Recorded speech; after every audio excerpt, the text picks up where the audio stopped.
جو لوگ مصیبتوں کو برا سمجھتے ہیں، ایک صحابی تھے، ان کی شادی ہو گئی ایک صحابیہ سے، نکاح ہوا تھا مدینے میں، سال بھر خوشحالی سے گزرتے رہے، بہت اچھے دن گزرے۔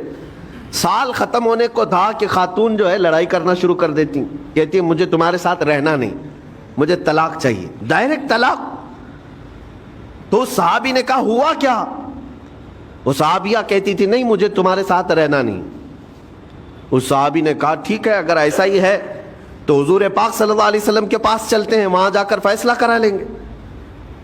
تو وہ صحابیہ مان گئیں، کہا چلو چلتے ہیں۔ تو دونوں چلے جا رہے تھے اپنے گھر سے، حضور پاک صلی اللہ علیہ وسلم کے دربار میں فیصلہ کروانا ہے۔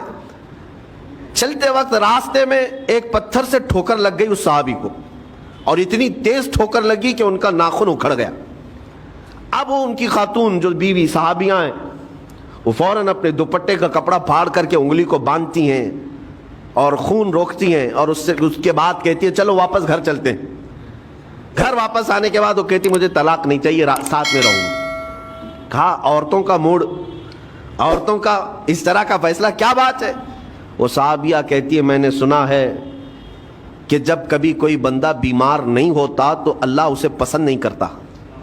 میں نے جب سے تم سے شادی کی ہے سال بھر ہو گئے، ایک بار بھی تم کو بیمار ہوتے نہیں دیکھا۔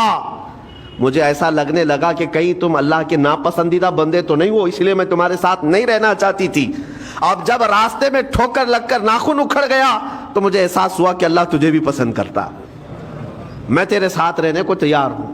وہ صحابیہ تھیں۔ میرے عزیزو، اس کا مطلب یہ نہیں کہ ہم آپس میں ایک دوسرے کے بیمار ہونے کی انتظار میں رہیں۔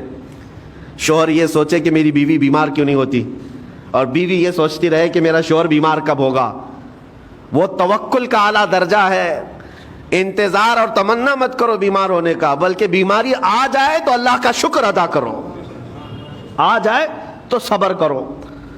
عزیزان گرامی وقار، ہم آج امام حسین اور ان کے رفقائے گرامی رضوان اللہ علیہم اجمعین کو یاد کرتے ہیں تو صرف رونے کے لیے نہیں یا صرف غم منانے کے لیے نہیں، بلکہ داستان کربلا سنانے کا ایک عظیم مقصد یہ ہوتا ہے کہ نوجوانوں کے اندر بلکہ بوڑھے اور بچوں کے اندر بھی ایمانی جذبہ ایسا آ جائے کہ وہ ہر مصیبت پر ڈٹ کر کھڑے ہو سکیں، ہر یزیدی کا مقابلہ کر سکیں۔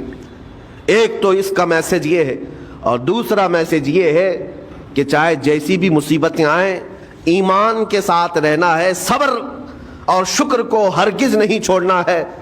مصیبتیں ہمارے پاس اب اتنی بڑی تو نہیں آتی کہ ایک خاندان کے ہی اتنے لوگوں کو کاٹ دیا جائے، ایسی مصیبتیں تو نہیں آئی۔ اب جو کچھ بھی آتی ہیں ہمارے ساتھ وہ مال کی کمی کی، کبھی دکان میں دھندا نہیں چلتا، کبھی بچے کسی کو نہیں ہو رہے ہیں، یا پھر گھر میں کوئی بیمار ہے، کوئی مستقل بیماری آ گئی ہے، یہی تو مصیبتیں ہیں۔ مومن کے لیے یہ قید خانہ ہے، زیادہ آسائش اور آرام کی فکر نہ کرو۔ یہ دنیا مومن کے لیے قید خانہ ہے۔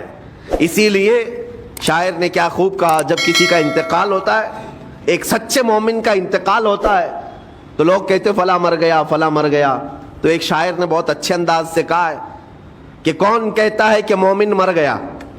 جو سچا مومن ہے اس کے لیے کہہ رہا ہوں۔ وہ شاعر نے کہا کون کہتا ہے کہ مومن مر گیا؟ قید سے چھوٹا وہ اپنے گھر گیا۔ حقیقت تو یہ، قید سے چھوٹا وہ اپنے گھر گیا۔ یہاں دنیا میں زیادہ آسائش، زیادہ آرام کی طلب انسان کو مغرور بنا دیتی ہے، تکبر والا بنا دیتی ہے، گھمنڈی بنا دیتی ہے، اور اللہ تبارک و تعالیٰ کی بارگاہ میں ہمیشہ سر بسجود رہنے والا وہ بندہ ہے جو مصیبتوں میں گھرا رہتا ہے۔ کچھ نہ کچھ مصیبتیں ایسی ہیں جو تمہیں مسجد تک لاتی ہیں، قرآن تک لاتی ہیں، تسبیح تک لاتی ہیں۔